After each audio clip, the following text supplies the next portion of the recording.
With Authors fans, we have some pretty big news from your host here, Erica Lance. We are moving to change the format of the show to be one episode.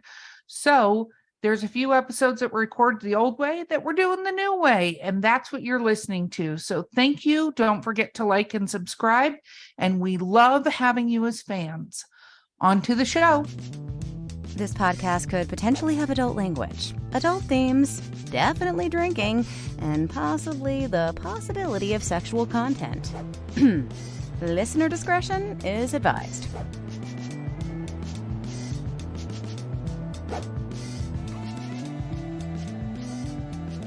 Welcome to Drinking with Authors. I'm your host, Erica Lance. My co-host today is the fantastic Danielle Orsino. And our guest today is October Santerelli. Woo! Woo! Okay, let's talk about what we're drinking. So in old school Drinking with Authors swag, you can tell I've used this a lot. By the way, October, you get swag for being on the show. So yeah, we're all about. We're fancy. Yes, we're super fancy in our, they're really durable plastic cups. I'm just going to say. What am I drinking? Oh, I'm drinking. What are you drinking? I know. I'm drinking vodka and grapefruit juice. And to be super bougie, I have a beach plum La Croix as well. Wow. Yeah, no, super. So I thought I had different juice because I was going to make a screwdriver and it's grapefruit juice and not orange juice. And I was like, fuck it, it's going in the cup. I don't give a shit. Here we go. So Danielle, nice. What are you drinking? I'm not that fancy. I'm drinking just a chai latte out of my Lady Penelope cup because Penelope was in here a little bit ago squeaking her ball and I had to kick her out. So I thought I would drink it out of Lady Penelope's cup. Ooh, Lady Penelope, she's adorable. Yes. Fantastic. October, what are you drinking? I made a lemon berry mule. Ooh. So it's vodka and muddled blueberries. And then instead of ginger ale, I put in a sun-kissed berry lemonade soda. So it's like blue. It's very blue and super fancy. It is. Wow. It's really easy. You're even drinking it out of a copper cup, which if you see the YouTube, you can see that. But wow, okay. I'm impressed. Okay. Call me impressed. Yeah, I was going to say that just topped us. Yeah, it did. It totally. I'm just going to go back to my really cheesy Drinking with Authors swag. Yeah, my mother taught me well. Yeah. You showed up. October, for anybody out here in the world that doesn't know what you write, what do you write? I am primarily a fantasy author, but I've published in other genres as well. I've written YA, sci-fi, and historic romance, and I also write comics, scripts for comics. So I kind of dabble in a lot of different areas. So when did you start writing? I started a million years ago. Basically, as soon as I found out writing was a job you could still have, I started writing, and that was 7th grade. So I was like 12 or 13 years old. Yeah, it took me a while to figure out that was a job you could still have. I don't know why, but for the longest time, I thought that all authors had already written their books and died. And so all the new books were just new to me. I just found them now. And so my teacher, we did this little poetry unit. And then she gave me back my little poetry collection that's stapled with the little crayon drawings and everything. And on the front, it was like, this could be professional. And I was like, excuse me, what? I want to do that. And then it was over. My parents were dismayed. They were like, not going to be a lawyer or a doctor. Nope, I'm going to be a writer. I absolutely want to just have a little collection of stories called I Told My Parents I Was Going to Be a Writer, and just the reactions to that particular communication going out into the universe, because some parents are like, that's really cool, but the majority of them are like, that's not a real job, that you're not going to make money. What are you going to fall back on? Go do something else. So I think we should just have a collection called What Happened When I Told My Parents I Wanted to Be a Writer. That's the next anthology, Erica. Write that down. I should. I'm going to write it down now. What happened when it? So if I don't, this vodka is going to kick in and I'm not going to remember it. Paper and a pen. That's what we'll call the anthology. Okay, I can actually write all the words too. That's terrible. If somebody saw what I was writing right now, they're just sounds. Okay. So let's talk about the first time being published and stuff like that. So what was the first thing you got published? The first thing I ever got published was actually it's a little short story that I wrote in high school. I titled it The Path, and I entered it into a competition for a magazine, and I won 3rd place in the short story competition. I have no idea what the magazine's name is anymore, and I have no idea where that story is at, but it does exist somewhere. And the first thing I published post high school was Jaculpo, which is a historic romance story featuring Leonardo da Vinci and his boyfriend Jaculpo. And that one's published in the Hold Your Fire anthology from Wordfire Press. And it's a charity anthology where proceeds go to scholarships towards a writing conference. Very cool. Very nice. That's cool. That is awesome. I love Leonardo da Vinci and his boyfriend. That is awesome. Okay, so let's take a journey to your first fiction novel. Yeah. Big one. Size matters. So what's happening with that? So my book, City of Day, it's the first book in the Nightfall trilogy. And that book is coming out February 23rd. So by the time this airs, it will already be out. And the journey for this book has been so long. I think the first iteration of it occurred in 2018. Wow. Oh, yeah, it has been a while. Yeah. Okay. Yeah. But then I wrote the whole book from the perspective of the wrong character. Like, I wrote the whole book. I finished the manuscript and I was like, the side character's cooler and more important. And so I had to go back and completely rewrite the book. Well, how did you come to that conclusion that the side, like, what made you go, oh, no, I gotta go back? He was just more interesting, and his arc was more interesting than the main character. She's still in the book. Mila is still in the book, and she's the secondary POV. But the bulk of the story, the important parts of the story, needed Thislin's point of view, and I didn't have his point of view in that book at all. He was the one who should start the story. Like, he's the one who has more experience with the world that I built. In chapter 1, there are murder ghosts. They kill people, and he's the one who sees the ghosts, and Mila doesn't see the ghosts for like half the book or more. Oh, yeah. No. Yeah. I was like, I wrote it from the wrong character's perspective. I just got to go back a little bit further. So that was an adventure, and it all started with Sinbad. So, you know. Okay, so what made you, first of all, you said a word, which is trilogy. That's my French interpretation of that word. I'm not French, and that was a horrible depiction of a French interpretation. I'm well aware it wasn't of that. bad. It wasn't Hate bad. mail. I'll let it go. Thank you, Danielle. But there are French people out there that will be like, stop doing that, which is fine. It's also when I do my English accent, the same thing occurs. So it's cool. Unless I'm at a Ren fair, and then I can totally. Yes. So what made you decide this is only going to be 3 books? When I first wrote the outlines for them, I took the overall story that I wanted to tell and I broke it down into 3 acts, and each book is an act. So there is one whole plot for this. I don't foresee it breaking out into another novel. I could be surprised, but I'm not planning on it. Until your fans say something. So famous last words, my friend. Famous last words. I do plan to come back to this universe again, like this setting and the kingdom that it's set in. Either prequels or afterwards. Novellas, something. Yeah. Yeah, you'll be surprised as these books go out, and I think Danielle can attest to this, who people end up enjoying and what you think will happen and fan demand for the continuation. Not that you have to write to fans. Like, there are some people that write to fans or write to sales.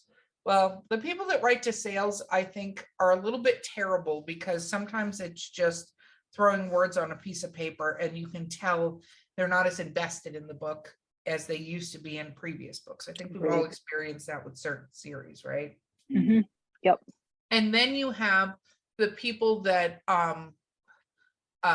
right, do pay attention to what their fans want and figure out ways to continue storylines or continue universes or whatever, because the fans do fall in love with characters and people. And when it ends, especially in 3 books, which sounds like a lot, but it's not a lot, then they're like, but what happened? And then they want more, regardless of how you guys think you ended the book. I say that from a fantasy thing, but yeah, I'm writing book 2 right now. I'm almost finished with book 2. And I just now in this moment realized that I'm over halfway through this story.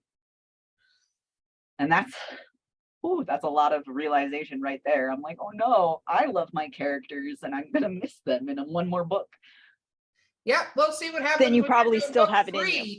My friend will have that conversation going, so how many books are in this series again? And you're gonna be like, 7 books. Yep. So many. If you still love them, then you still have more in you. It's when you get to that book where you're like, oh my God, thank God it's done, that you're like, okay, you gotta like just move on. Please walk away if that happens, because you're not going to generate good stories at all. So the journey, how are you being published for this trilogy? I'm going to keep saying it like that. Yeah, my trilogy is coming out through Falstaff Books. Publishing. Oh. Mm-hmm. John picked it up at Dragon Con a couple years ago now. So. Very cool. Mm-hmm. That's exciting. So traditional publisher. I know. So what has that been like, that journey? Because it's a little different than submitting stories to anthologies and short story contests and things like that. None of that's bad. I'm just saying it's very different when you're giving gigantic manuscript to publisher. Yeah, it was kind of a little bit terrifying at the point that I sent it in for the Falstaff had unagented submissions. So at the point when I sent it in for that, I was querying it as well, and paying my dues and getting my rejections as I do. And I actually ended up hearing from John and Tor at the same time. Yeah, and both of them were interested. So they both put in full manuscript requests at the same time. And then it came down to the fact that I had written this as a trilogy. So the end of book 1 is the lead up to book 2. Because I broke it into that 3 acts. And Empire Strikes Back ending. I understand. I think that's important. Yeah. Tor couldn't guarantee that all 3 books would come out. And I didn't want to rewrite half my book to change the ending. So I decided to go with Falstaff instead for now. And that was a totally understand that. Yeah, that was a very smart choice, because there are even very well-known authors, and I don't say that like we're less than them, right? But there are very well-known authors that are not guaranteed. Melinda Snodgrass is one of them. I think I want to say it was Tor or Bane. I think. Don't hold me to that, Tor or Bane. If that wasn't it, I've been drinking. But they put out 2 of a trilogy of her books, and they put them in the wrong categories and mismarketed them. So when she put out 2 and it was having such a problem, she finished 3 and they were like, we're not going to put that out. This is how fans get super duper mad. I mean, sometimes it is the author not finishing writing whatever they're writing. But a lot of times it's these publishers that go, yeah, just give me 1, where in the past, believe it or not, publishers were much more into series based and let's see where it will go. They were willing to take on the series and now 2 or 3 or 4 books of the series to make sure that like this would go somewhere. Now they're like 1, and if it's not spectacular, we're not giving you a 2. And then they're doing first right of refusal. Yeah, that's what the bigger. I was accepted by one of the big 3, but they're metaphysical offshoot. And that's what they did to me with my series, was they said, we'll take the first one with the first right of refusal to the second. So they did not, and my first book, they asked me to divide it in half too. And I said, well, then I'll end it on a cliffhanger. And they went, yeah, that's fine. They said, maybe we'll take the second, maybe we won't. And I'm like, but you're asking me to divide it in half with not guaranteeing the second. And they were like, yep. They kind of just shrugged at me, and I was like, oh, okay. And yeah, I didn't go with them because the same feeling. Why start a series and not know what's going to happen? So what made you decide, oh my gosh, what made you decide to go that route and to query and to do that whole thing? A lot of it, honestly, is being a little bit lazy. I Okay. just want to wear one. I was going to say query is hard. Well, I meant for like the whole of my career. I know how much work goes into indie books. You're finding editors, and you're your own art director, and you have to find somebody to do all the formatting if you don't want to learn how to do that yourself. And there's extra marketing steps, and there's so much work that goes into that. And I just want to write. So my decision to go traditional to begin with is I just want to write the books. Well, you're going to have marketing regardless. You know that, right? Yeah, I'm still marketing. Yeah, Okay. marketing regardless. But no, I understand that. I mean, authors just want to write. It's funny you say that, because that's the premise of my publishing company, is let's get authors actually writing and not doing all the other stuff. But it's interesting that you have that view, because it's not, I don't know how to do it. It's, I just don't want to do it. So let me go that route. Did you have a time frame set up for yourself if your book didn't get opted? Or were you just going to keep trying? Like, did you have like, this was my goal, and if this doesn't happen, I'm going to do X? I kind of was like, well, I'll keep querying this one, but I was already writing the next book. Not book 2 in the series, but like the next book. And that's separate project. So my idea is to just keep the wheel spinning. Something will catch. So if I put one out to query, I can keep querying that one as long as I want while I work on the next book, and then start querying that book and the other book and write the next book, right? So I didn't have any set timeline. It would get picked up when it get picked up. If I got picked up by somebody because of one of the other books that I wrote afterwards, I would still have that book to be like, oh, by the way, here's another completed manuscript. Enjoy, So do you have another completed manuscript? I do. Okay. I feel like you were hiding that. I feel like you were not it was quite, like back pocket. Yeah, there was like a subtle inference of it, and you're like, I'm not going to actually mention it all the way. Maybe they won't notice. So, but it's here. Yeah. I noticed. It isn't gone anywhere yet. I haven't queried it. I'm doing my editing pass right now. But I am so in love with it. It's an idea that my friends gave me when we were all messing around, and those make sometimes the best stories. So it's based on an old French fairy tale called Which one? And it's about a sorceress, obviously, who lives in a house, and there's like flashing lights, and everybody's all, gosh, she's probably up to no good in there. And the king's like, I set a bounty, so go and figure out what it is, and I'll give you all this gold. And everybody tries to break in, but her magical defenses like zap people with lightning and drop them into pit spikes and, all these horrible things. And then this one shepherd is like, well, I'll do it. And he goes up and he knocks on the door. And she opens the door and is like, hey. Oh, hey, What's up? Very cool. Yeah. So I'm working on that one and a bunch of other retellings of fairy tales. My difference between, regular old retellings of the fairy tale and this is that every single one of my stories is LGBTQ+. So I've made changes to all of them, but kept the themes the same to make the queer elements, really mesh with the story. No, that's awesome. I Very think cool. that's fabulous. So, are you intending, so you're going to do and I hate to say the word series, but a multi-book of different fairy tales? Yeah, not quite series. A not quite series, but Collection. Yeah, collection's a good word for it. Collection, I like that. Because I think having read several retellings of fairy, I think they're brilliant. And especially when you take a lot of different elements and don't tell the same exact story that the story has been, because there's some great pieces to these stories. And especially if you go true to some of the older fairy tales, that were like stay in your fucking lane fairy tales. So that's what fairy tales were. They were stay in your fucking lane fairy tales. Yeah.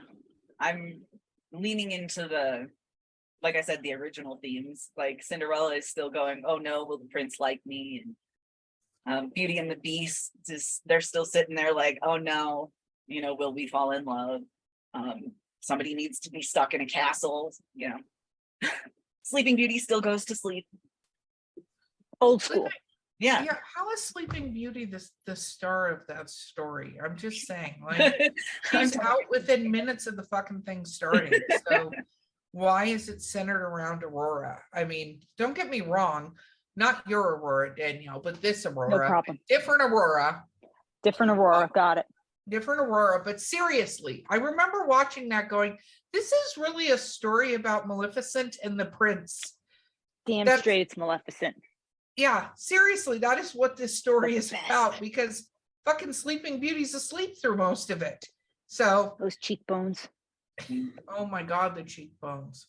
I love finding out that the reason they cast her daughter in that is because every other child they put in front of her was terrified. I'm scared. And then her daughter was the only one that didn't freak the fuck out. So they were like, I guess this is what we're doing.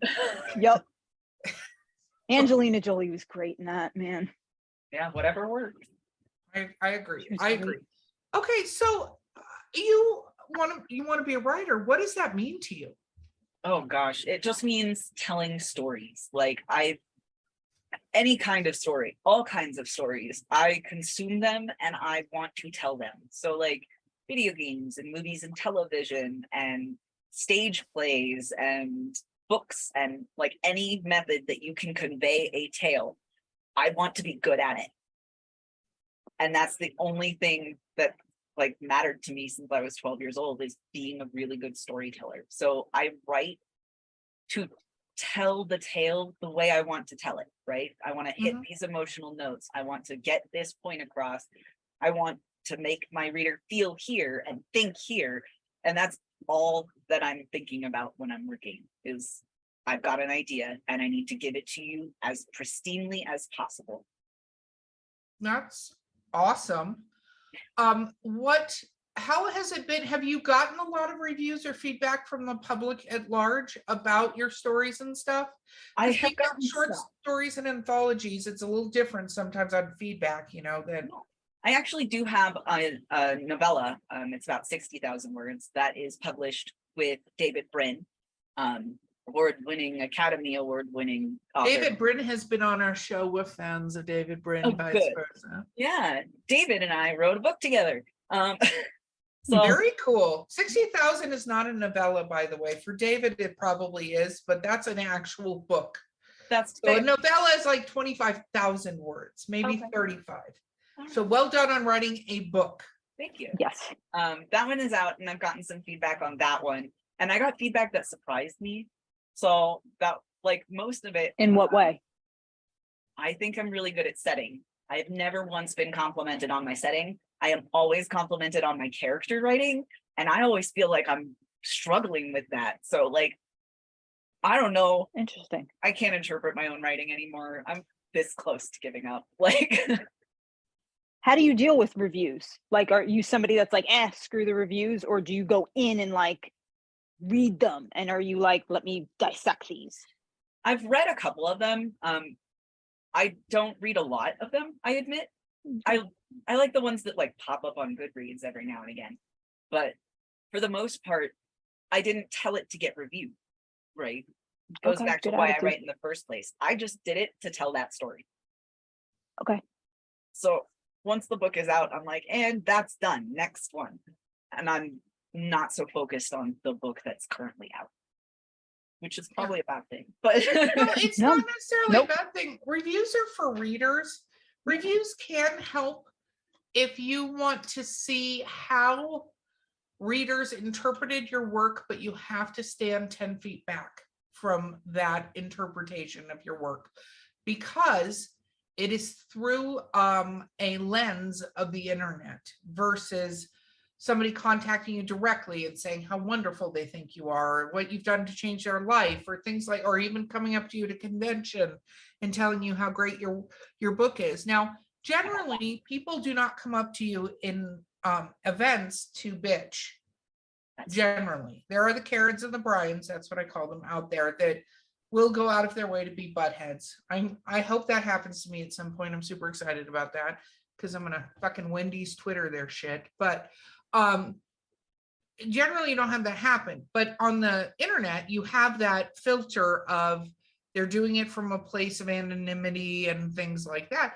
But sometimes I think reviews, especially as you start getting a lot of them, can be very good in how an audience is interpreting your work. Because that's the part that I like, is seeing how they've taken the story and taken it apart. In what was it, 10th grade, I entered a poetry contest and I won honorable mention. And my teacher, my language arts teacher at the time, was like, perfect, I'm gonna pull you for a day. And she put my poem up and had each class interpret the poem and try and guess what I was writing about. And then she asked me what I was writing about. And so they got to see the disconnect between what an author is writing about and what the interpretation ends up being like in real time. And so did I, which was so fascinating because it was a poem that I wrote about a leaf and a stick and a toy boat on a little river. And that was literally all I wrote. And they were sitting there like, it's the stages of life and grief. I'm like, it's a stick. Like, so that's one of my favorite parts. And on that note, it's a stick. We're going to take a break and we'll be right back with Drinking with the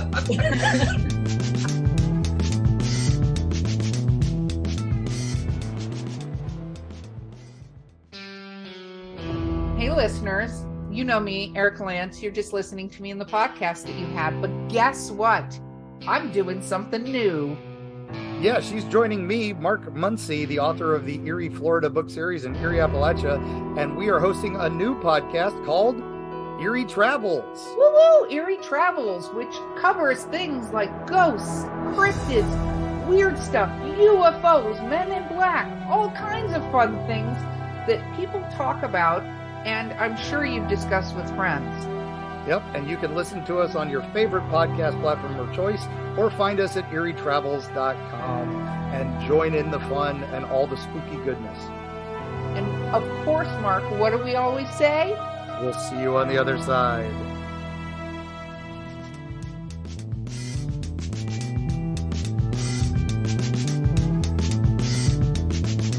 We're back and it's not a stick. So I think that's interesting because it's true. It's the perception and how they felt about it. What you can't do is take it personally, how they felt about it. And I think that my method of like writing and telling stories where I'm just trying to convey it, right? Once I've told the story, it's told and I can't go back and change it. So at that point, I'm less concerned about I don't want to say that I'm not concerned about reader interpretation, but I'm less concerned about it. You're detached. Yeah. It's less personal. Mm-hmm. That's great. It's true. You just have to kind of be prepared, for that part of it. If you decide to continue down the review track, is what people thought. But at the same time, a lot of times I think people can cause you to fall back in love with your writing. That's true. And fall back in love with your stories and stuff like that because of what it means to them. Yeah. And I have the artist problem where as soon as I finished a book, I have gotten better at writing. And so now I hate the book. Every time it comes out, story comes out or whatever, I'm like, oh, what was I thinking? But at the time I was like really excited and proud about it. And so, the artist problem, I got better and now I'm not as invested. So I've had people come up to me and they're like, I really liked that. I really liked this element. I really like this. And I'm like, okay, so it's not bad. And I need to stop beating up on myself for putting that out.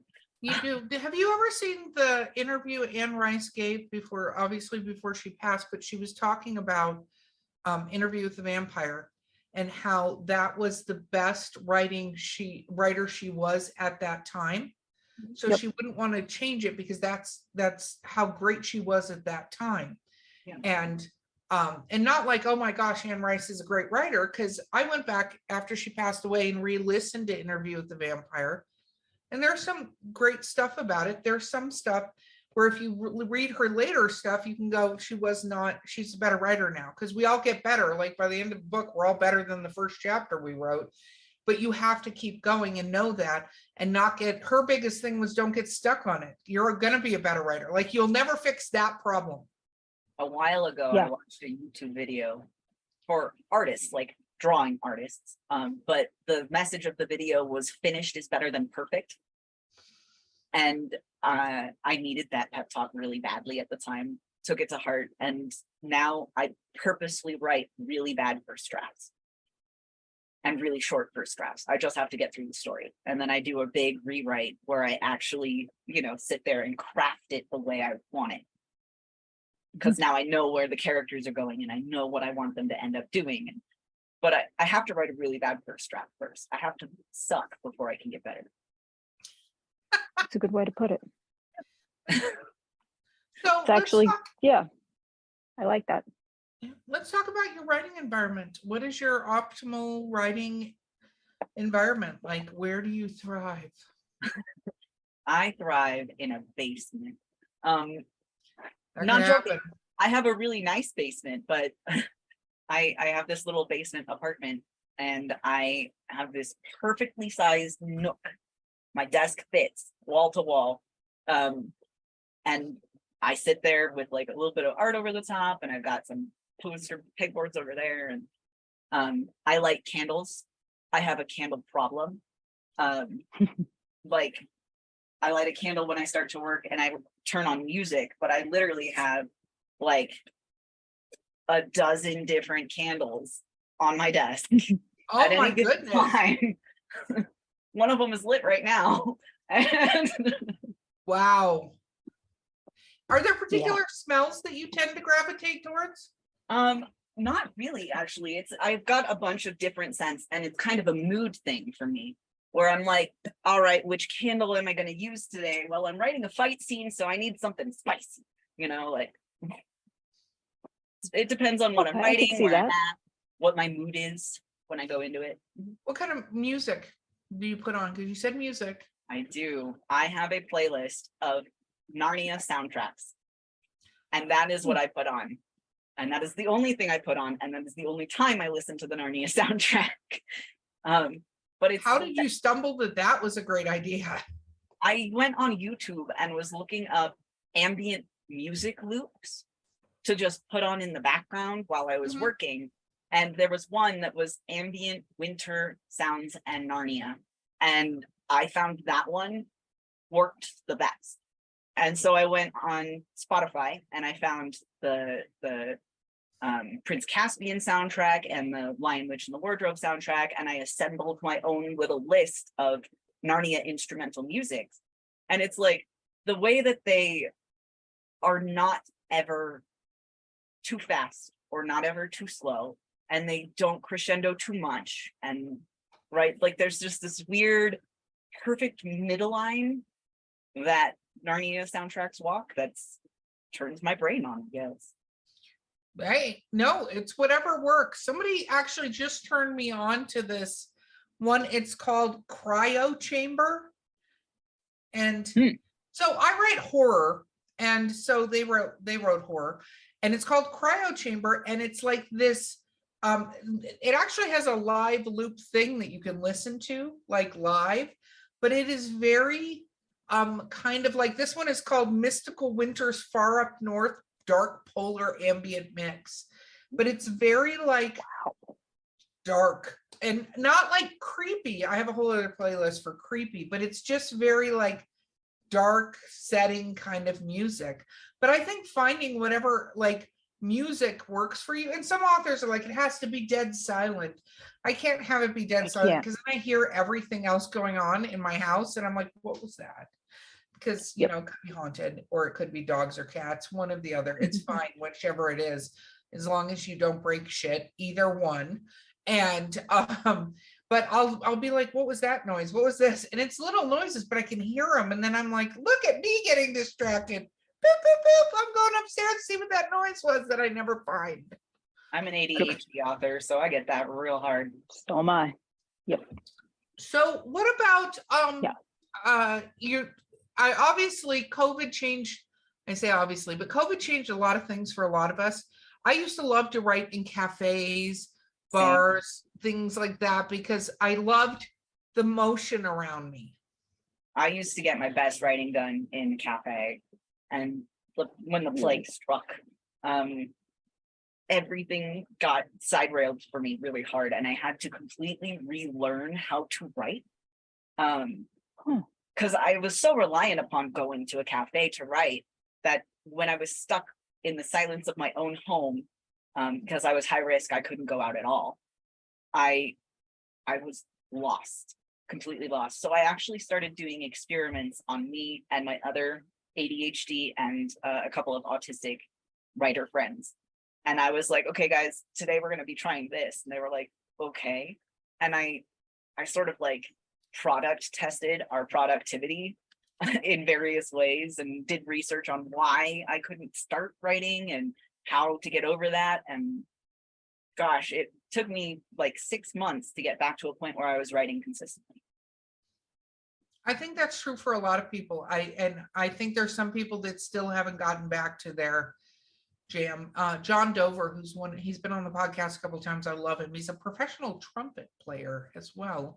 So weird fun fact, but he used to write in a bar, like sit at the bar and write in a bar. And that was his thing. Like he had a bar stool at this local bar and he would go and he would sit and all time, different times of day, different times of night, have this whole thing. And then that was like, nope, we can't do that anymore. Cause I think he's in, I want to say Chicago or Boston. He was in a city that actually believed the plague existed. I say that because I was living in Florida during that time. And, we're not even going to get into that little political nightmare, but he was in a place that believed the plague existed. Ergo, everything got shut down.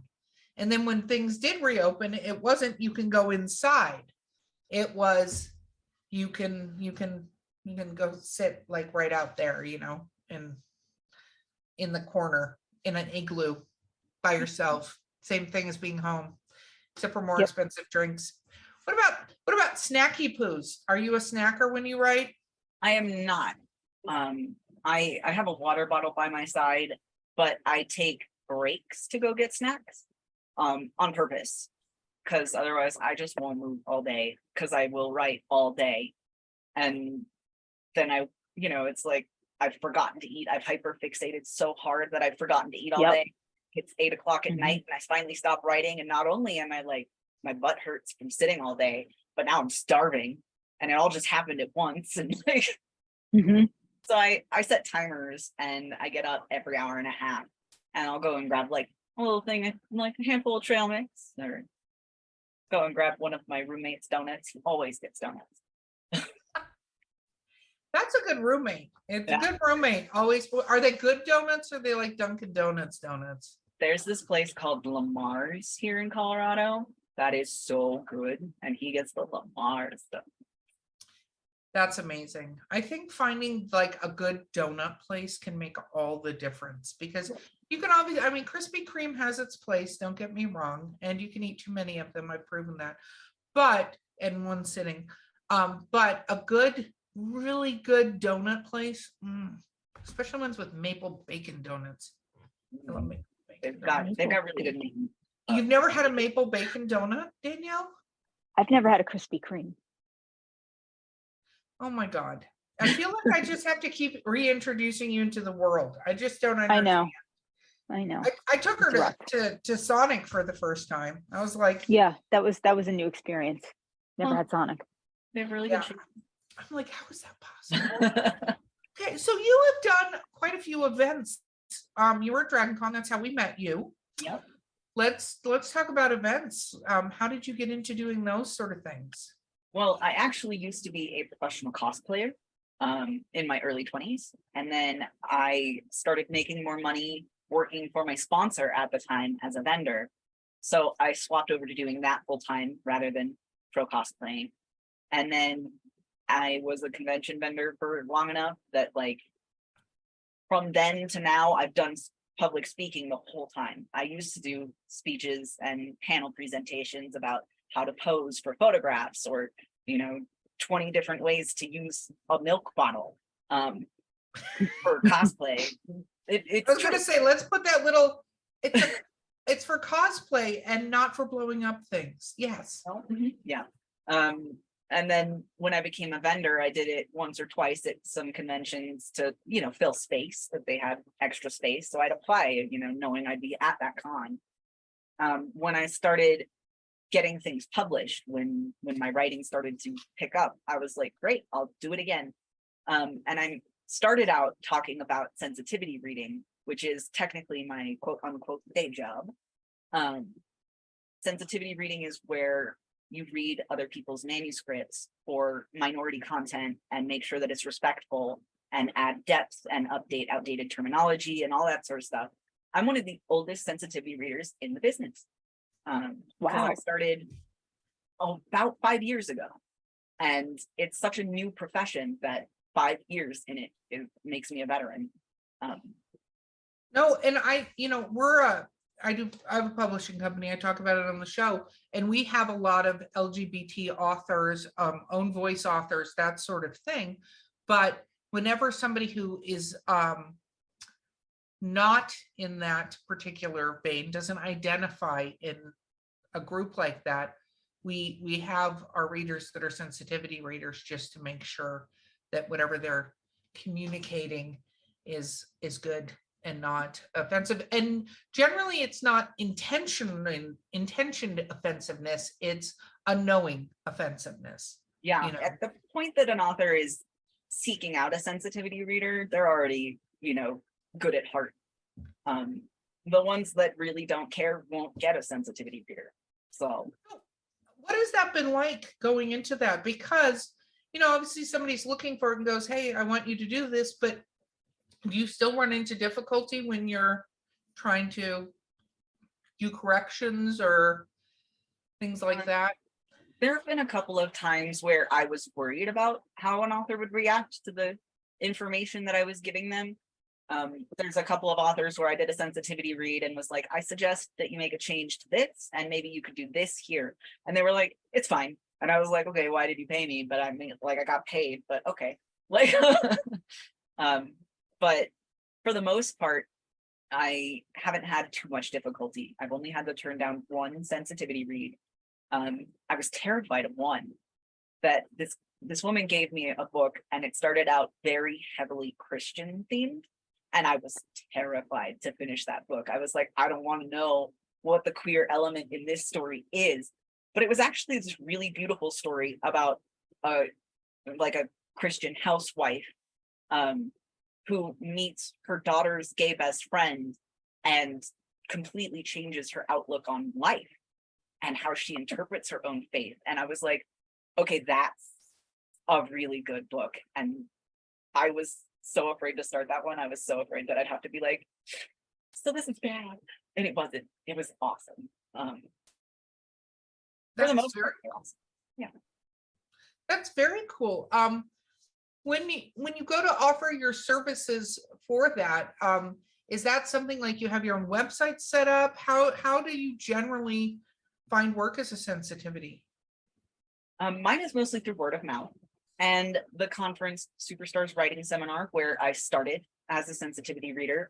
Kevin J. Anderson himself asked me to sensitivity read for him, and was my very first one. Yeah, right.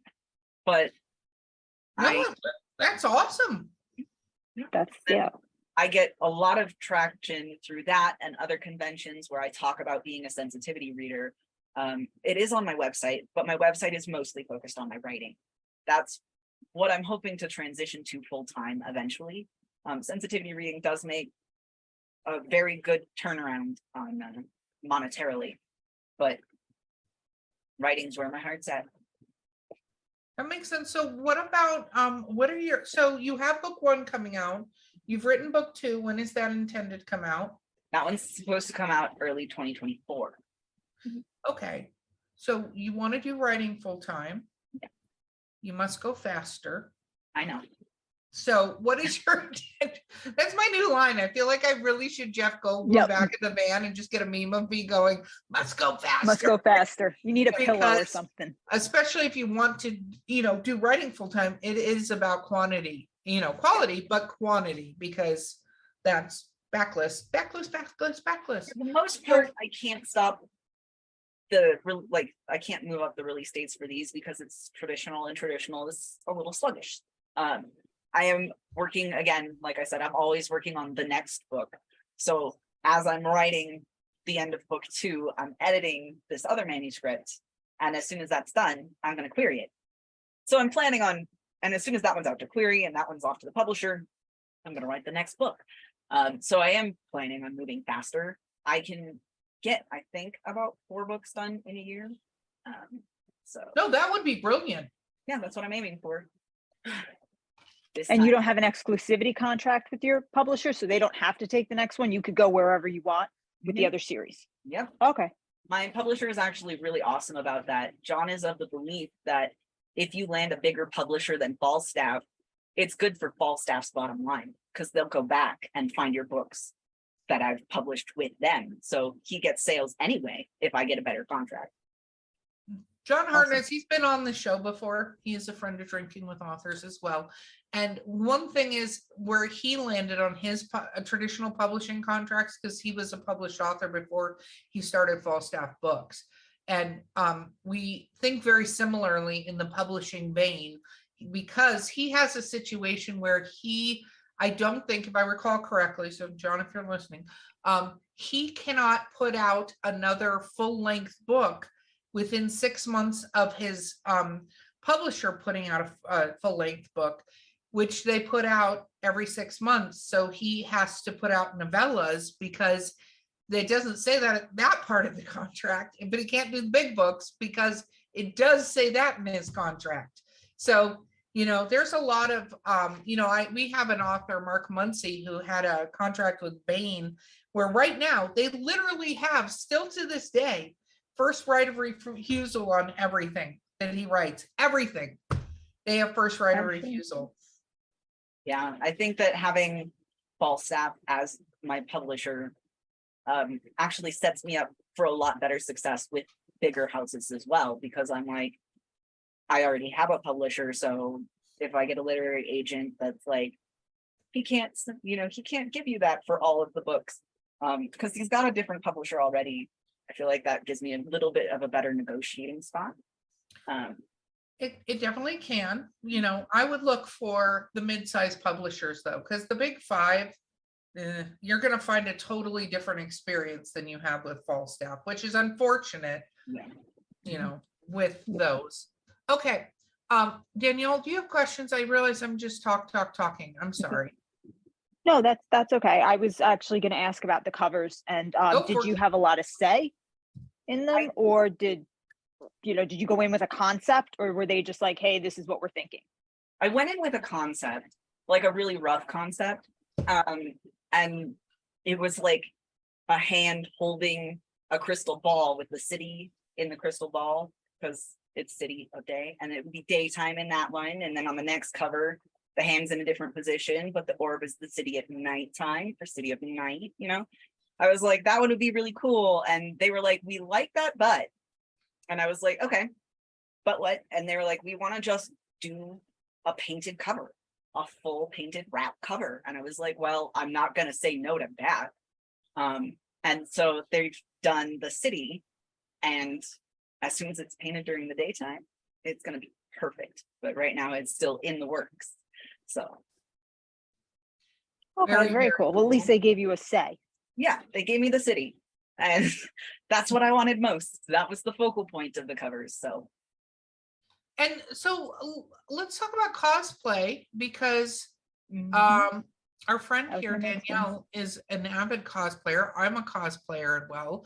We didn't touch on cosplay yet, and not often do we have all cosplayers on the show. All cosplayer here and there and everywhere. I mean, so what did you what did you cosplay? One of my most famous was I did Anastasia from the Dream Sequence, and I won the most awards with that one. I did a pinup female Captain America dress that was super cute, 50 style with the corset top. Oh, it was so pretty. And then I did Kid Loki long before the Loki TV show came out. Yes. Yeah, I did Spider-Man, I did Cinderella. I mostly liked making big fancy dresses because those are the most fun. I loved being Spider-Man. That one was a lot of fun too. I think half of it Spider-Man's always fun. Well, I think anytime you can wear a cosplay where your entire face is covered, it makes a huge difference, because we do cosplay where sometimes our face isn't covered at all, and sometimes did you do cosplay? Did you choose because those are ones you absolutely wanted to do, or how did you go about it? I mostly just made whatever I enjoyed, whatever I was a fan of, and I've always been a big Spider-Man fan. And the Kid Loki one was with another friend who did the Siege Loki with like the big horn helmet. That one was fun. The Captain America was part of a gown interpretations of the Avengers set, so that one was a whole bunch of us did that, and I just wore my Captain America a lot more than they wore their gowns after that, because mine was comfy and theirs were like full length. And yeah. So I love I have a very good friend that I cosplay with, and I love cosplay. Like she did Louis and I did Lestat, like not the new interpretation, but the velvet with the gold. And her daughter did Claudia for us, and her daughter was like 6 at the time, which was brilliant because it was the right size of the human in the thing. We do things like that. Like we did 13 Ghosts, and we met Matt Lillard. Like we do it sometimes to go meet the celebrities that are going to be at conventions and show up dressed like their characters, which is I met a lot of celebrities just by being a guest at conventions. Like so many of them, and like I still keep in touch with some of them, and it's a lot of fun. Danielle, what have been your favorites? Because I've seen a couple of the ones you've done, but what are your favorite ones? I love doing Harley. I just have a good time whenever I'm Harley Quinn. You know, I want to say the original game Harley Quinn and not the Suicide Squad, right? Yeah, no, I do. I've done Batman the Animated Series and the full jester with the full hat. I've done that one a couple times, and that one I actually won an award with that one. Biggest awards I've won is when I've done the Gal Gadot Wonder Woman, and that one I've won money with that one. And then but I love being Harley. I do the game versions. I've done Arkham Knights, Arkham Asylum, Harley, and Gotham Knights. I've done those, and I love being Harley. But let's see, when I did New York Comic Con 2018, I did Catwoman, and I had an artist actually just give me a bunch of prints, because he was like, you look like the way I normally draw Catwoman. He's like, so just here. And he signed it and just gave it to me. And he was like, there you go. That's awesome. And he's like, go have fun. And I'm like, done. And I walked away. The only one I finished the costume and made it was Vampirella. I just still don't have the guts to wear it. I'm done. I finished it. It's there. I just can't bring myself to wear it. I just I put it on and I'm like, maybe. And then I'm like, nah, nope, can't do it. Just October, one of those still, just can't. Do you still cosplay? Not so much, mostly because it is a pretty big demand on time. And I recently was diagnosed with a chronic illness that sucks up energy a lot faster than I have it. So I have to be really, really careful with my time. No, that makes sense. That's unfortunate. I'm sorry to hear that. I'm mostly glad that I got answers, because this has been a problem for like 6 years. So, you know, the That's always diagnosis good. is the good part. That's always good. That's always good. Okay. So what advice would you give authors out there? My best advice is try it. I think that's my best advice, because all the time I'm sitting there and I'm like, what if I did this instead? And then I kind of get frozen because I'm like, should I go the way I wanted to, or should I write that? I got over that by trying it. So if I'm like, what if I should do this instead? I will open another document and I'll write like I chose that instead. And I'll, either it will work and that's what I want to do and I put it in the main document, or I know now that that's not the way I want to go. So I can go back. Very, very cool. That's a good idea. My advice is to try it. And then if you hate it, double space, start again. I love it. Okay, shameless self-promotion time. Where do people find you on social media and your books? All right. So you can find me online at octoberksanterelli.com. And I do have a books page on there where you can find all of the buy links for all of my currently published works. I am also on TikTok at OK Writes, WRITES. And I'm on Instagram at OK Writes, but it's O_K_Writes. Very cool. Thank you so much for being on the show with us. It's been so amazing having you. Thank you for having me. Yay. It's been awesome.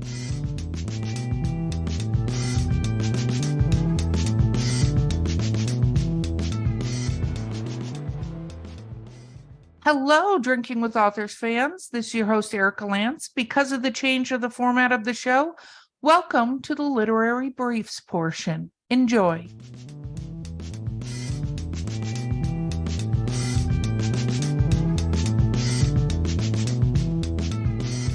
Welcome to Drinking with Authors, the Literary Briefs edition. I'm your host, Erica Lance. My co-host today is the fantastic Danielle Orsino. And our guest today is October Santerelli. Woo! Woo! Yeah. Woo!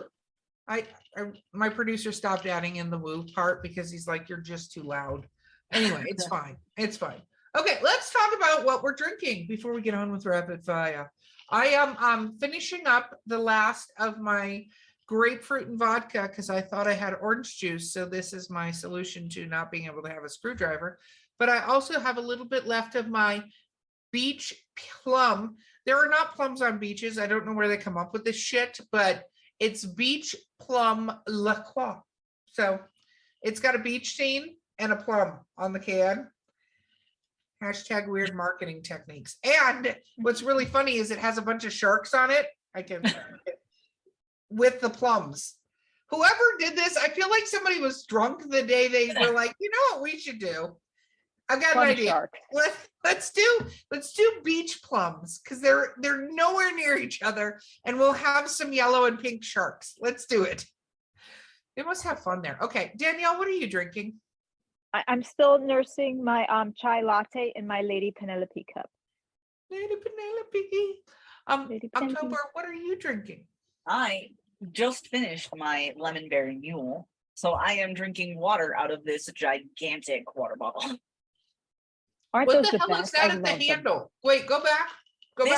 It's a pocket water bottle. So there's like a pocket right here for a card, and this holds your cell phone, and it's got a loop for your keys, and it actually has a handle like a purse strap kind of thing. So you all in one. Yeah, it's an all-in-one, and I think it's the coolest thing ever.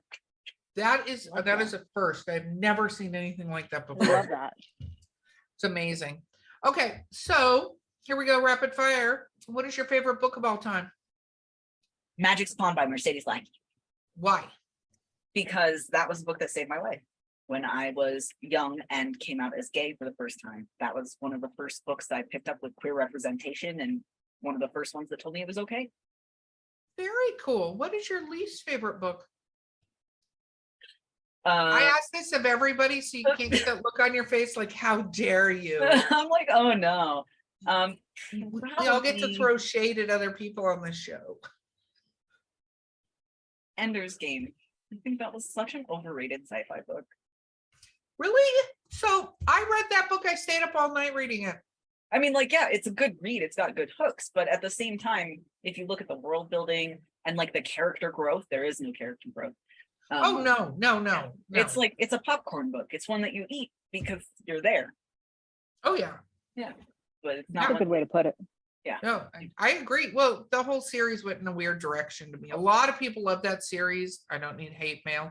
I liked Ender's Game. Like, liked that book. So, what about a book to movie or TV show where you think they did a really good job with it?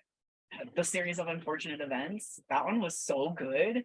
The TV series, not the movie. The movie was really bad. I think that is the answer for both my favorite and least favorite. Because I loved those books when I was growing up. I'm a little bit of a schadenfreudist. Yeah, no, Neil Patrick Harris, kind of amazed. He was great. Yeah, that one was really good. I also really liked the interpretation of His Dark Materials on HBO. That one came out really good. You know, it was a really good one that I saw the other day. But I guess I can't say this. I haven't read the book, but I thought the show was brilliant. It's 9 Perfect Strangers. And from what I understand, it's very close to the book. So now I want to read the book after watching 9 Perfect. Of course, they cast it with like the most brilliant cast, so that helps dramatically too. But 9 Perfect Strangers, weird things. Okay, Danielle, questions. Do you like audiobooks? No, I have auditory processing issues. Not your thing. Yeah, I have to read the book. I have to see the words. I have to have subtitles on the television too. Like I can't process sound without words as well. It's a mild form of synesthesia. Like I subtitle everything already. Would you ever do audiobooks for your books, or no? I would love to have them available as audiobooks for Okay. accessibility reasons, but I'm not going to ever listen to them as audiobooks. Okay, that's very fair. Yeah, that makes sense. Okay, do you believe in the paranormal? Yes, Do you believe in ghosts? absolutely. Have you had a paranormal experience? Oh, plenty of them. I went to college. We need a fun one. Okay. I went to college at a university called Knox College in Galesburg, Illinois, and it is one of the oldest universities in the United States. And there is like the old main building has stone steps where the stone has been worn away into a big dip, like it's a couple 100 years old. And the offices of the art professors are in the jail, the historic jail. And so I was there meeting with my art history professor about a print that I had to get permission signed out from the library to take because it was like a woodblock print from 400 million years ago. And I'm walking down the steps on my way out of there when my cell phone starts going off and I don't recognize the number. So I'm like, hello? And then you hear, you've got a call from, hello, the Knox County Jail. And I was like, nope. And I go upstairs holding this phone still on. And I'm like, professor. And the moment he sees the number, my phone dies from full charge. Wouldn't turn on again. I was like, you are walking me out of this building now. And he was like, I'm leaving with you. So yeah, you don't want to take that home with you. No. No. I love the look on Danielle's face right now. I don't even know what to do with that. That's the start of a book. Oh, That's your next book. Like, holy cow.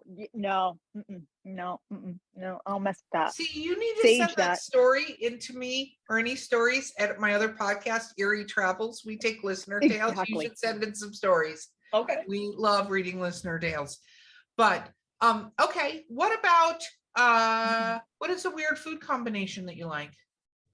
Flaming hot Cheetos and cream cheese. It's so good. Back up. What? Do you dip it? Like, what do you do? Wait a minute. Yeah, you take the Cheeto and you just kind of like scrape up a little bit of the cream cheese, and the cream cheese, you know, you still get to taste all of the spice, but the cream cheese also like dulls it down right away so that you can eat twice as many flaming hot Cheetos in one sitting. I learned on a documentary, what was I watching? I learned on a documentary that somebody, the Frito factory was not doing well. So they literally asked their employees for ideas, and a janitor came up with, like, went to his house and made flaming hot Cheetos and brought them in because there was no snack food for the Latin community made by Frito. And they gave him part of the profits from it. He's like a bazillionaire now because he came up with the idea of flaming hot Cheetos. Flaming hot Cheetos are so good, with or without cream cheese, but they're better with cream cheese. Danielle, have you recovered from this yet? Between the ghost story and the flaming hot Cheetos, this is a lot for me. But Okay, I'll good. ask the Like, next it was question, let you reset. It's fine. If you could be any paranormal, mythical, fantastical creature, what would you be? I'd be a resident of Atlantis. Oh, why? Because I want to live in a society that's so advanced and so like ballsy that we challenged the gods and then ended up living in a bubble under the ocean. I think that'd be really cool. I like it. I like it. Okay. You recovered, my friend? Yes. Yes, I'm good. I'm good. Okay. Oh, what was that? My dog found us. So my dog does Squeaky the most toy. ridiculous. One of my dogs. I have two now. He's a puppy, but when he has a squeak toy, he rams his nose into the squeak toy. He doesn't pick it up and bite it and squeak it. He literally walks up and is like until it squeaks. And so he was walking around and he has these little carrots that go to a toy, but only a couple of them actually have squeakers. So I just literally out of the corner of my eye watched him go squeak, and then walked away from it like I have accomplished what I intended to do. I'm done. I'm walking away. Right, Garrus? Thank you. He's like, I have a puppy too. I get it. animals are ridiculous and I love them. Okay, Danielle, sorry, over to you. That's okay. Okay, you're going to run into one of these three creatures and prove that they're real. Which one do you choose and why? Bigfoot, the Loch Ness Monster, or an alien? Loch Ness Monster. Yes, exactly. Yeah, I'm just saying that was the correct answer to get your episode aired with Danielle. And why do you choose Nessie? I'm just wondering. I choose the Loch Ness Monster mostly because of Scotland being awesome, but second of all, because when I was younger, the Water Force movie came out, and that movie was so good. And now I'm like, Nessie is maybe an alien and also maybe an ancient dinosaur, and nobody's ever found she's got magic powers, obviously. So I want to be the one to find Nessie and be like, hey. I love that. For the record, by the way, Danielle, I don't know if you're aware of this, but I am actually a lady in both Scotland and Ireland now because a friend bought property for me in both places. So I literally have the lady title. That's so cool. In both places. I'm a lady in Scotland and a lady in Ireland. Oh my God, I wanted to do that so badly. So if you go to Scotland, then there's a better chance that Nessie's going to show up because now you're a lady, you're royalty. I will go. I'm going to Scotland and Ireland later this year. I will see if I can go up and I will see if I can entice Nessie to come not eat me. So that will be my goal. But I am going to go to both of these places that I have property. I'm bringing a flag and just like, boom, I have to take my flag with me. It's actually a really neat concept that they do this to save parts of the forests and lands and stuff, because what they do is they buy the property, and then as you buy pieces, they register you as a landholder, even if it's like one of the plots is a foot, the other one is like 10 feet by 10 feet, but they can't develop the land because 1 acre could belong to 1,000 people. Yep. So they're unable to develop in these areas, which is really, I think, a wonderful, very clever way to save, parts of nature, is to go, it's really cool. You have to get these 10,000 people to agree if you want this piece of land, which would never go talk to Lady Erica. Yes, my thing is going to be vetoing him, but we're flying over there and he went on my airline because he was helping me with my friend that did this, and he changed it so that it says Lady Erica on my plane ticket. So I love that. Fun. That's fun. It's probably going to be a weird conversation in customs, but who cares? Let's do this. Okay. So if you could travel anywhere, where would you travel? If you could just instantly choose to go somewhere, where would you go? I have a garden tour planned of Europe. So it starts at the Chelsea Flower Show and then goes through a bunch of English gardens and then through Italian gardens and then through French gardens of various sorts. Like the French has a lavender field. I just want to go and see giant sweeping rows of lavender. And there's a restaurant that has 2 Michelin stars that is also a farm. And they literally pull the food off of the vine and cook it right there. Like it's 10 feet from where it was when they make it. And I'm like, I want to go there. I want to go and see the outdoor ballroom at Versailles. I want to go and see the castle gardens in Spain. All of those are supposed to be gorgeous. So I've got a garden tour planned of Europe, and I just want to kind of wander around. I like it. I like it. What was my next question? That was okay. Danielle, that's some vodka joining me for a moment. That's fine. What author do you think has influenced you the most, whether it's style or, just a writing period, whatever, process? Are they another plotter or a pantser? What author has influenced you the most? I write most similarly to Tad Williams, and I love the way that he sets up settings. So he's one of the ones that I've tried to emulate, but the one that's had the most impact on my career and on me as a person is actually Mercedes Lackey, who basically, she took my book, the one that's coming out, City of Day, from outline to published, and has given me a cover blurb. And I would say she was a mentor figure. I don't know if she would also say she was a mentor figure. We emailed once every 6 months, but hey, that counts. If you could have lunch with any author, living or dead, who would you choose? I would choose, oh gosh, this one's a hard one. I think I would choose Oscar Wilde. That would be interesting. Yeah, I want to meet not just Oscar Wilde, wrote some really interesting books, but I want to meet a gay author from a different time period. And I think that'd be really fascinating to sit down with him and be like, this is what it's like now. And have him be like, well, this is what it was like then. It would be a very interesting tale. What do you think you're fantastic at as a writer? What do you think you're, hands down, you're very proud of what you do? And this isn't ego, but what do you think you do really well? I think I do really well with setup, first pages. I think I'm getting even better at it every time too, but I really nail pulling a reader in. First sentences, first couple paragraphs, first 16 lines. I'm confident that I can get most people to turn the page.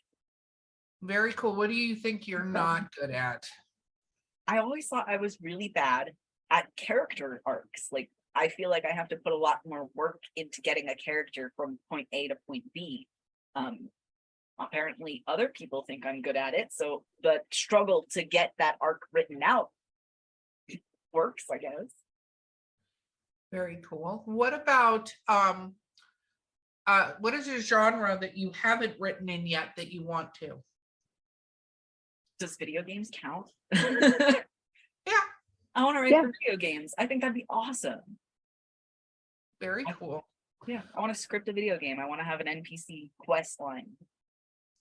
Do you finish books when you start them regardless? Yes, 98% of the time. Okay. What will make you not? Usually if I set the book down for a couple of weeks, I just forget. If I set it down and I've forgotten where I was in it and I don't know what's happening anymore, I won't finish that book.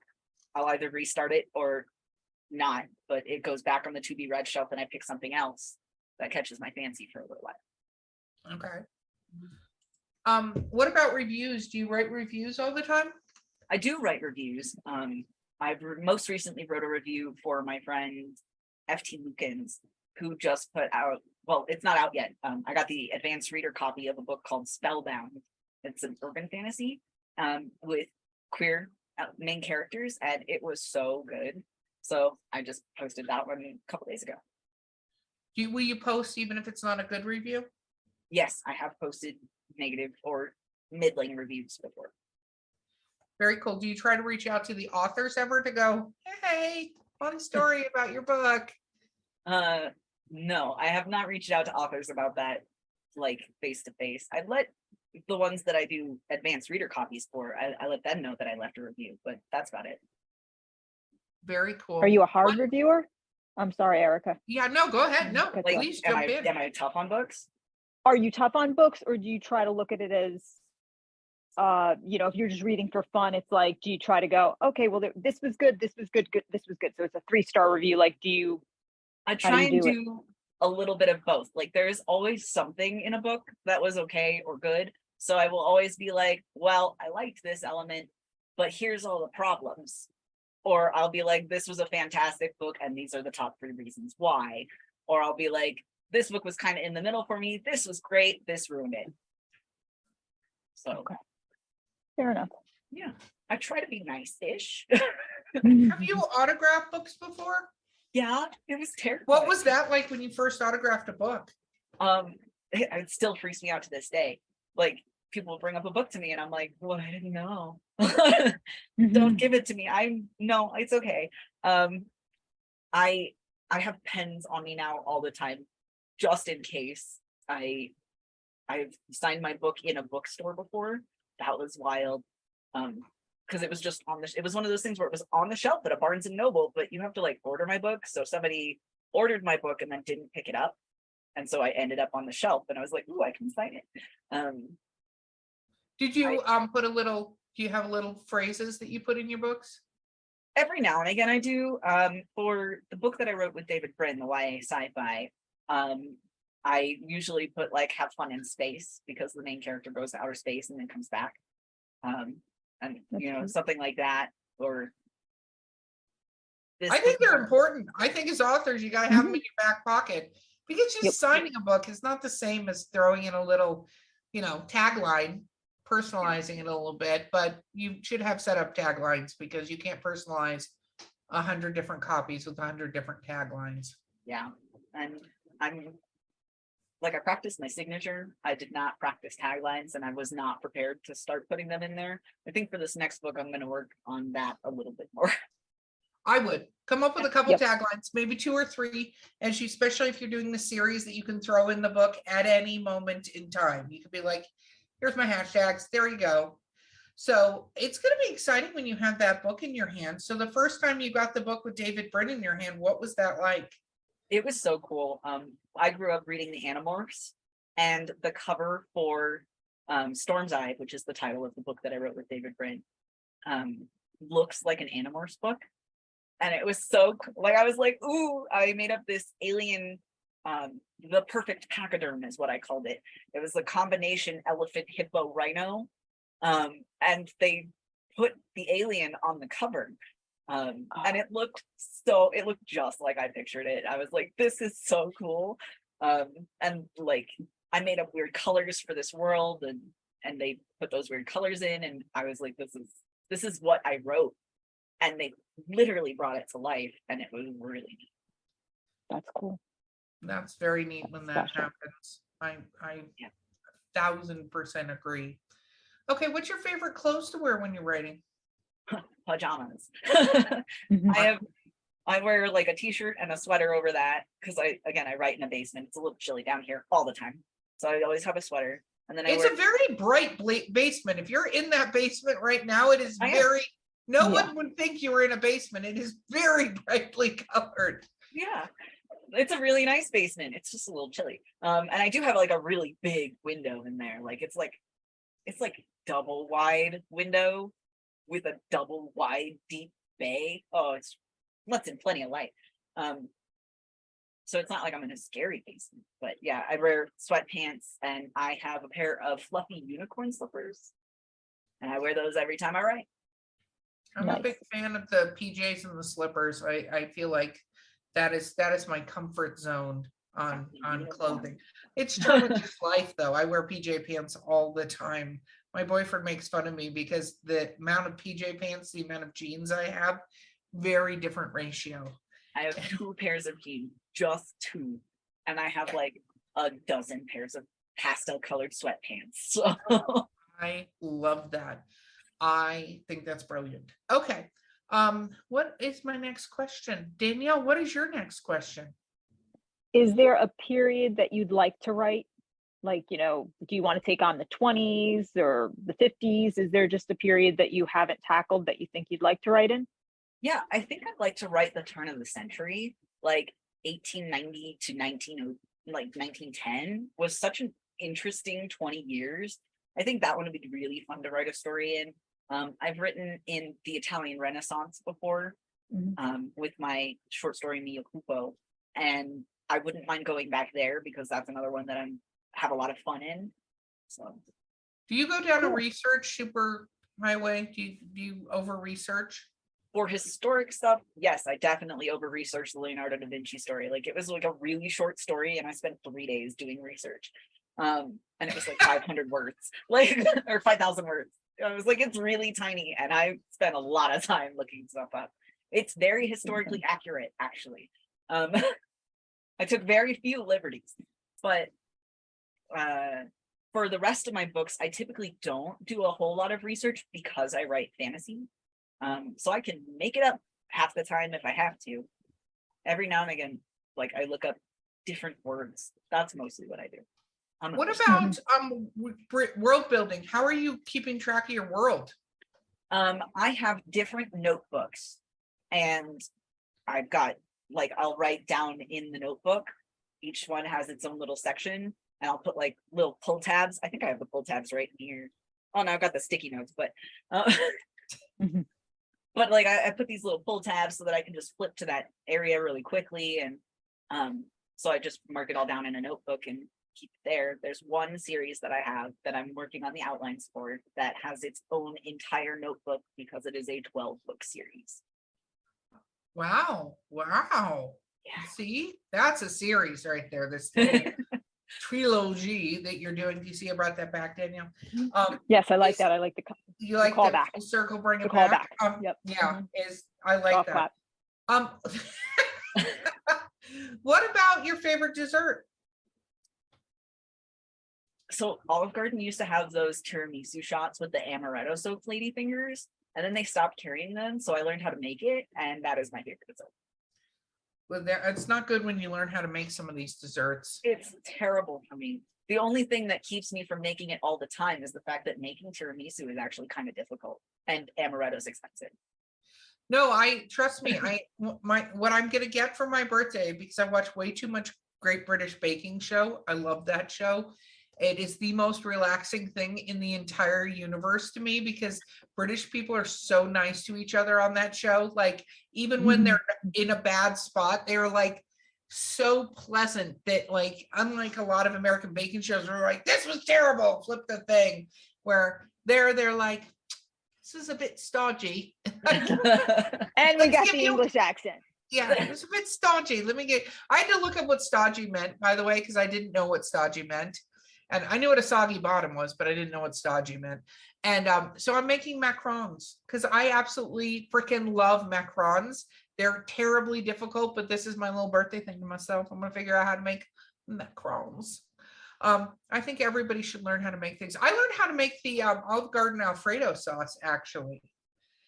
It has a ridiculous amount of cream cheese in it, and people don't realize, like, that's the thing. But when you realize how much is in it, like, when you're making it, your arteries are hardening. Like, you can feel them hardening before you even put the Alfredo sauce in your face, because it's a lot of cream cheese.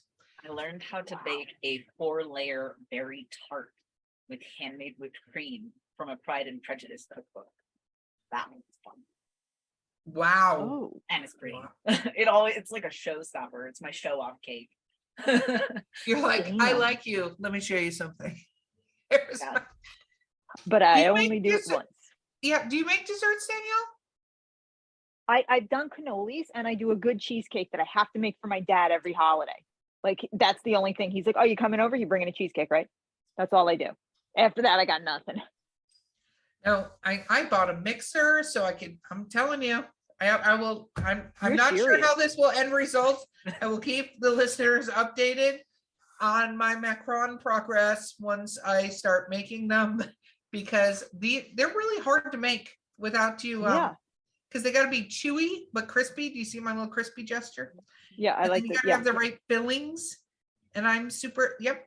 There's a jet. When we meet each other, I'll be like, let me tell you about how my macarons have been going. That's how we'll know if they were good or bad. Yeah, I always see them on the baking shows. They're always, I always see them on the baking shows, the macarons. Like, that's always a challenge. Like, on holiday bake-offs. They're incredibly hard to make. Chelsea, our friend, was working on making them, but they crack like cheesecakes. Like, if you make cheesecake, the one thing you have to be so careful of is it cracking. which sounds ridiculous for a cheesecake, that a cheesecake could crack, but they'll crack. It'll make on the like top. a bubble like this. Yeah. And that bubble will collapse in the moment you touch it. So it makes like the hard shell and it looks perfect. But there has to be all this like webbing inside of the rest of the dough rising with it. Otherwise it breaks. And if you let it sit too long before you put it in the oven, or you mix it for the wrong amount of time or whatever, it will do that. I got to open the oven, and then I got to take damp towels and lay them over the open oven. There you go.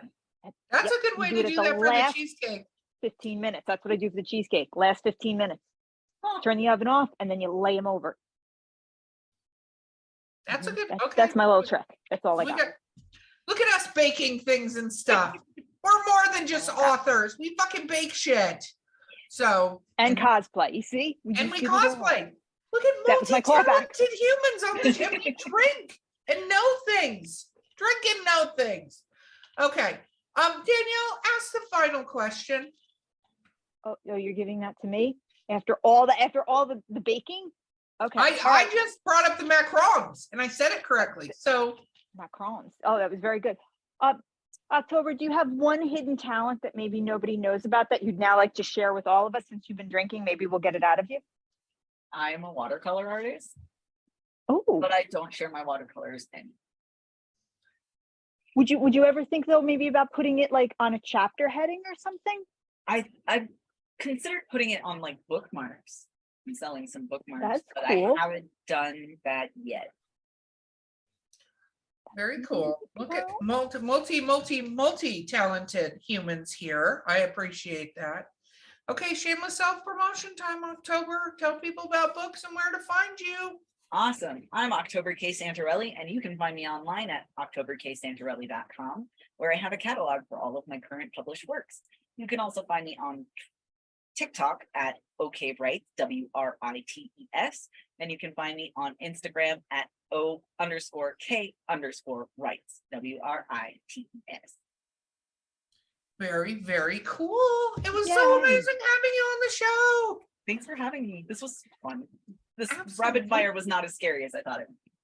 It's not scary. And honestly, I don't do a good job of remembering what I'm saying most of the time. So it does help the whole rapid fire thing that Bill Fawcett, I always say this, was the one that was like, go faster, go. And I was like, I'm drunk. I don't know. He was sober. And I'm like, I don't know what words. So it was bad. But other than that, I think it's mostly harmless. Mostly harmless. So guys, this has been Drinking with Authors, the Literary Briefs edition. I've been your host, Erica Lance. My co-host has been the fantastic Danielle Orsino. Don't forget to like, subscribe, review, leave comments. We love it all. And we'll see you guys next time.